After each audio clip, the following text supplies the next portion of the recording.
Alors maintenant que cette infra a été créée, on va créer une instance dans le réseau public qui est ici et nous assurer qu'elle a bien accès à Internet. On y va, on vient ici, là on va saisir EC2. Clique sur EC2. Une fois que j'ai cliqué sur EC2, je clique sur lancer une instance. Une fois que j'ai cliqué sur lancer une instance, j'écris serveur web. Une fois que j'ai écrit serveur web, je sélectionne l'image Ubuntu. Une fois que j'ai sélectionné l'image Ubuntu, j'ai l'instance T2 Micro. J'ai ensuite la paire de clés que je sélectionne, c'est la paire de clés Voquet qui est existante. Et là, c'est là où il va falloir maintenant affecter cette instance EC2 comme on le voit ici sur le schéma. Il faut l'affecter à ce VPC dans ce sous-réseau-là et dans cette zone de disponibilité-là. Pour faire ça, comment on fait? On vient ici sur modifier et ici on sélectionne le VPC, voilà le VPC, projet VPC. Pour le sous-réseau ici, on vient ici, on va sélectionner le public Subnet 01. Voici le Subnet public 1 qui est dans la zone de disponibilité US East 1A, comme on l'a vu tout à l'heure. Ici, dans attribuer automatiquement l'adresse IP publique, on va cocher activer. On va laisser créer un groupe de sécurité et on va autoriser bien sûr la règle SSH, le type de à partir de mon IP pour plus de sécurité. Et là, on va lancer l'instance. Voilà. Donc là, on lance l'instance dans un sous-réseau qui est public. Ensuite, une fois qu'on a fait ça, on retourne dans EC2, on voit l'instance serveur web qui est en cours d'exécution. Et puis, on va lancer une autre instance. On va lancer une instance qu'on va mettre dans le sous-réseau privé. Donc, on va l'appeler serveur MySQL. Ici, on va l'appeler comme ça. Je vais coller d'ailleurs, je préfère. Cette instance, ce sera toujours de l'Ubuntu.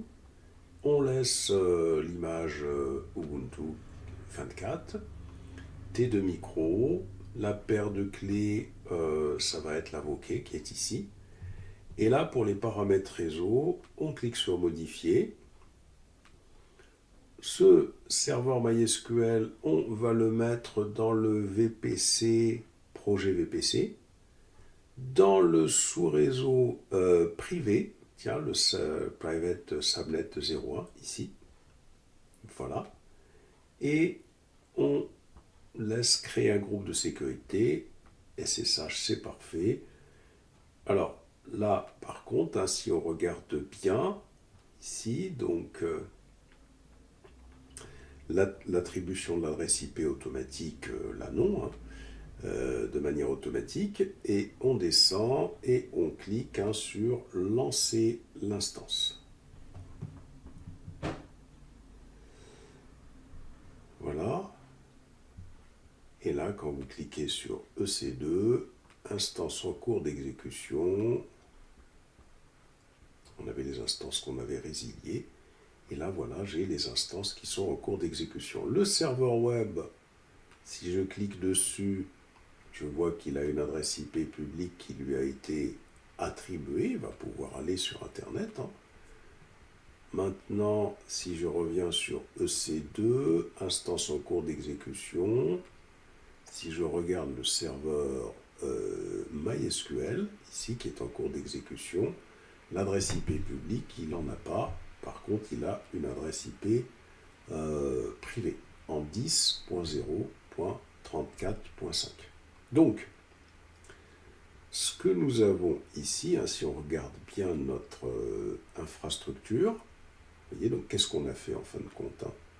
Et si je reviens ici, on a créé une instance EC2 dans le sous-réseau public qui est là, qui est en 10.0.32.0, et une instance EC2 sur laquelle on a installé MySQL qui est sur le 10.0.33.0. Donc, si on revient ici pour regarder un peu nos instances, hein, qu'est-ce que nous avons exactement? Si vous regardez le serveur MySQL, il a une adresse IP privée qui est la 10.0.32.5. Vous voyez, je vais la ramener ici. Le serveur MySQL, il est bien dans 10.0.32.5, il est bien dans ce sous-réseau-là. Voyons celui-là, tiens. Quelle est son adresse IP? Jetons un coup d'œil. Voyons. Alors, fait instance EC2. Ici, je vais sur le serveur MySQL qui est là. Celui-là, il est en 10.0.34.5. Alors, c'est 34.5. Ah, là, ça, c'est pas bon. Ah, si, c'est private. Ah oui, non, mais que je suis bête. C'est là où je l'ai pris, hein, le private. Attention, c'est bon. Donc, c'est là où j'avais pris le private. C'était plutôt dans ce réseau-là que je l'avais choisi, hein. Voilà. Donc, il est ici.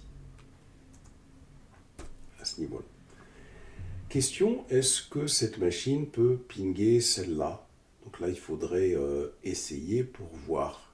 Donc on va tenter de se connecter à cette machine-là et on va tenter de voir si on peut pinguer celle-là dans la prochaine vidéo.